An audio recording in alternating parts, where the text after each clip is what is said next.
All right, ladies and gentlemen, I don't got a watch list for you. I got something a little different, and really, it is some like George Soros type beat theory, idea, trade. I don't know what you want to call it, and none of it is a recommendation. But what happened today with the Japanese yen? I gotta break this down for you. I even got some questions, and I thought it would apply to it. And really, tomorrow is very, very simple.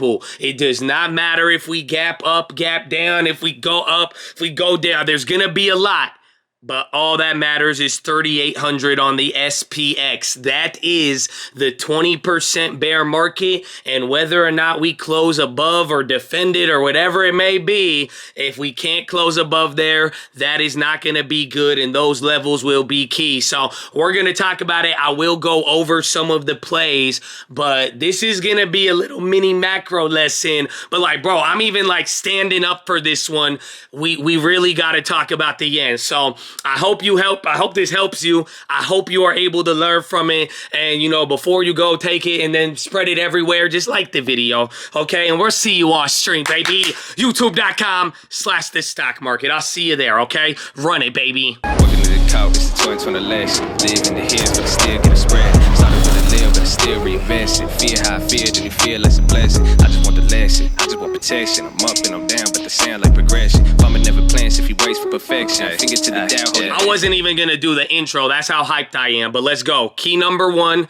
Japan hit the brakes today. Why didn't we go down? Why was today so weird after all of that? Yes, all of my ideas, I'm still holding all the plays, what I believe from earlier. None of that has changed. Like we said, watch the next couple of days here, but you have to understand Japan today and their intervention in the currency, it was absolutely historic, and today would have been a lot different without it. So, like I'm saying, tomorrow, 3,800, 380, that is what we want to be watching for, and whether or not we go further away from it or not. But like you saw today, and this is why I'm saying it's so important, because if you don't hold 3,800, here are all the levels to the downside. You guys can write that down, screenshot it, do whatever you need to do with it. But now getting into the yen and what actually happened, there was two big things today.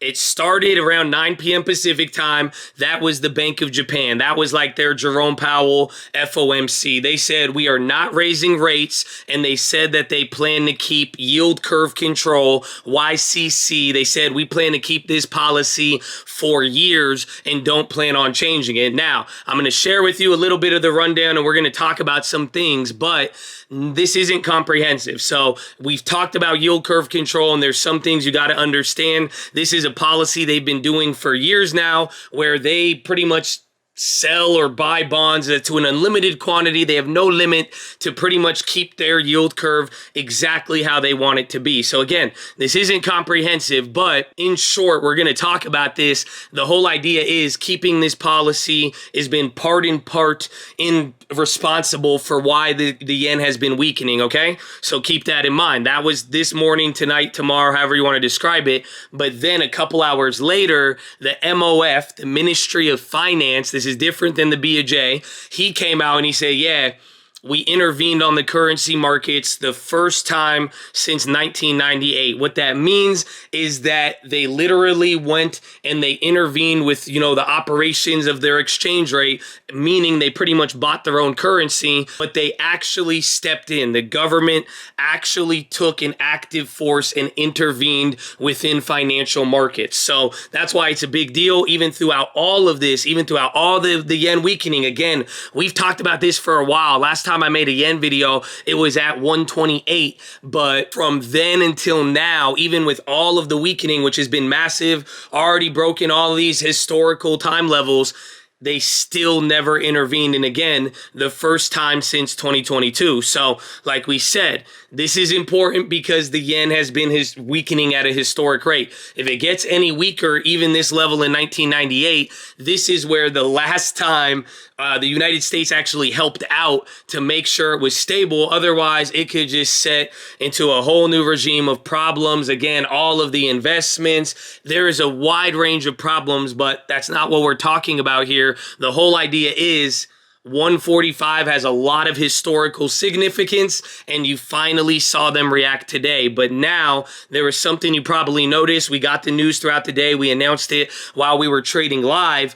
Every central bank denied being a part of what just happened. Like I said, in 1998, the United States, they worked with Japan to say, hey, you need to stabilize your currency. We will make sure that we assist you in that process so that nothing gets out of hand. And well, that leads to Mr. Tim Whitman's question, and God bless you, Tim Whitman.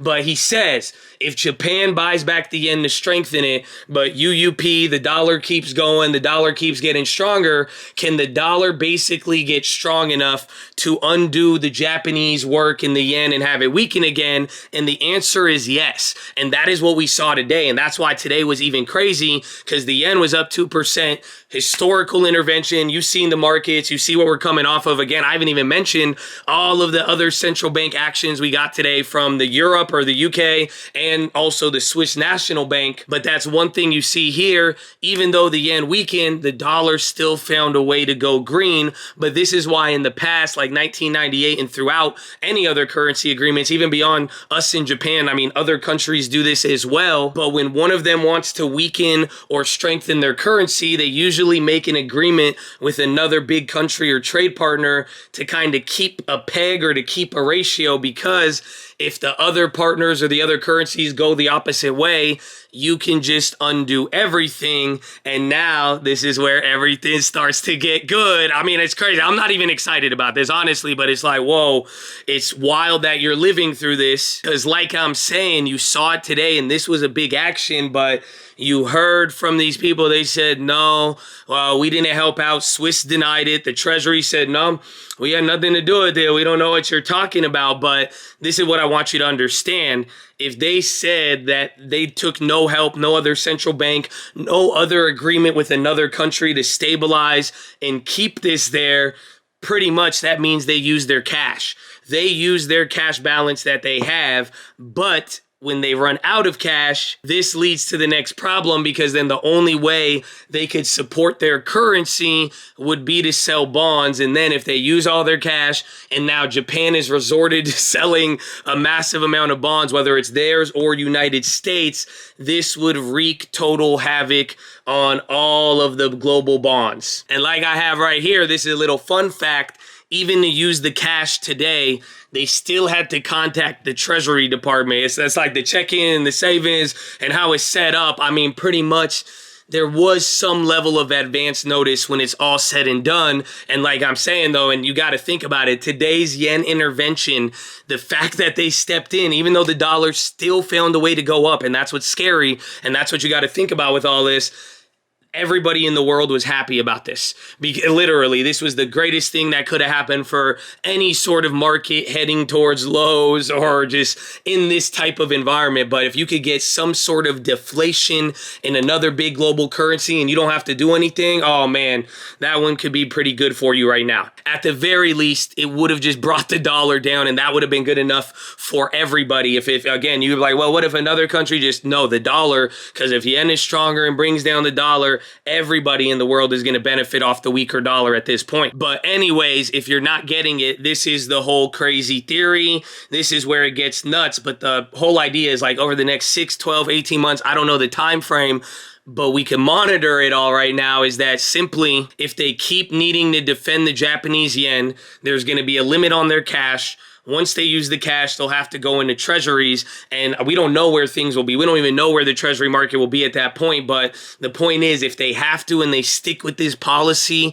that they're saying they want to keep for years, this could be one of those, like a real black swan, more or less. With that being said, hard to identify now early. I mean, that's what I'm saying. Maybe the nature of it makes it like a black swan, but we don't know. But this is just a thought. That's why I'm saying I wanted to share it with you, but you could see now the yen is important and there's a lot going on. And this is what we've been talking about. And even then now, to even add to this, even as a counter, to just kind of see and how we're going to monitor this, is that the yen can always strengthen, naturally. But like we've saying, and everybody has said, that is very hard in this environment right now. So that it might not be there, but at the end of the day, too, if Japan wants to keep their policy of yield curve control and everything they're doing, naturally that's going to lead to this sort of a inflationary or weakening yen like we've seen all year. So the moral of this story is the yen is supposed to keep weakening. They finally stepped in, and now this is what I want you to understand. What you are witnessing today was just a punch in the face to any unnatural demand on the currency. Literally, they want to stop the speculators, and now we know 145 is a problem because of both speculation and, I mean, just the culture of Japan. Who knows? People might freak out and want to dump more, or it really becomes a problem. But the fact is, if 145 wasn't a problem, they wouldn't have done something they haven't done in 20 years. And really what the plan is, they even said they're going to try to do it stealthy. The whole idea is they're going to spend their cash and do what they need to, and they're going to try to defend the currency. And yeah, they know it's going to naturally weaken, but now this is getting in the process of like they want to push back speculation or outside external forces that might push them into the corner faster. That's what I'm saying. This is like that George Soros type beat. But there it is, Chad. So hopefully you watched this. Hopefully you made it this far. Hopefully you learned. If you have any questions, you let me know. I really hope you understand this is a thesis. And I know a lot of people are asking, how do we play the yen? What do you do? Again, we played a lot of it. And I'll tell you, man, just watch the videos right now. Like I'm saying, if they are defending it, the whole idea is we want to wait for a point. So if you have watched these videos, even though this is all crazy, it all happened today. We didn't know this would happen, but we really did talk about this on the first time I shorted the yen. Even when we closed it, we said, get ready for intervention. Let the intervention fail. It's going to go down weaker. And then we're going to talk about reshorting and then even buying the dip. And that being said, like we've talked about, this is just not really the point until we, they got to defend it a little bit more. And then we're going to want to get in. But like I'm saying, be careful with it. You will get an update, or at the very least, I will. You could trade it at your own risk again. Even then, I might be wrong and miss out on stuff, but the point is, this is you could kind of see some of the elements from history, and that's what we want to see, but this is going to be a longer time event unless somebody tries to break some sort of peg or try to put Japan's central bank to the test. We will see what happens. But as far as the plays, I tried the little future things. They patched it today. I only made $12 to $200 in 20 seconds. That did not work finally, but the range was weird. And again, I think the yen got in the way. But I did buy 75 more shares of Boyle today. I got them at $60.96. I think my average now is $69. And now I have 100 shares. I was down $800 on those initial 25 I bought. Like we said, get ready for volatility. But these might offer the opportunity to stack up. That's what I did here, and we'll see what happens, but be careful, and you should know what you're getting into, or at least expect volatility. Position light, get ready for tomorrow, and I hope you're ready, but that is your watch list lesson, Chad. Make sure hydrate healthy, ready to go. Make sure post your watch list. Make sure we see you there in the morning. I need the armor on. I need the helmet shining. I need you to remember, baby. You know, it was a great interview today. You heard it. It's keep the mindset good. Keep trying. Go after everything. Get really involved. Put yourself in the industry and where you want to be. And just don't forget, at this moment, you know the long term. You know things will eventually get better. You know, why am I using Donald Trump hands? I'm like, I don't need right there. But Chad, see, that was like mid-philo ADHD, but you know what it is, man. Don't play yourself at this moment. You don't have to speculate too much. You could slow the game down, but you have opportunities everywhere, and don't force the clock too much. More Fati, baby. I'll see you in the morning, and God bless you. Goodbye. Is this good? Can you tell I'm standing up? Does it even look different? I don't know why I got to dance. I'm gonna go.